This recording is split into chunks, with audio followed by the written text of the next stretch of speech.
Baru-baru ini ramai di media sosial tentang seorang kakek beragama Islam di Minahasa Selatan, Sulawesi Utara.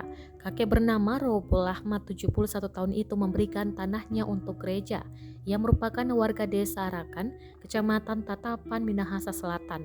Kisah kakek itu diunggah oleh seorang pendeta di Jemaat Gereja Masih Injil Minahasa atau GMIM, Efrata Raprap, bernama Weli Pudihang di akun Facebook miliknya.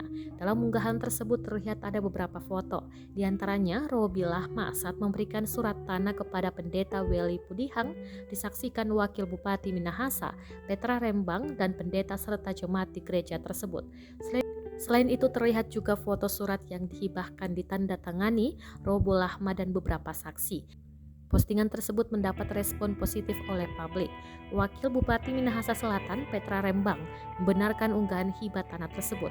Petra mengatakan ia salah satu yang menyaksikan penyerahan surat tanah itu. Hal itu terjadi saat Petra yang juga seorang pendeta memimpin ibadah perayaan menyambut Natal di gereja GMIM Efrata Raprap. Menurut Petra, sementara dalam unggahan Weli Pudihang mengatakan di Desa Arahan dan Desa Raprap, Robo Lahma lebih familiar dikenal dengan nama Pak Ade Robo. Saat memberikan surat tanah, kata Weli, Pak Ade Robo menyampaikan sepenggal kalimat kepadanya yang sangat menyentuh hati. Weli mengatakan bahwa Pak Ade Robo telah mengajarkan untuk belajar menjadi manusia sesungguhnya.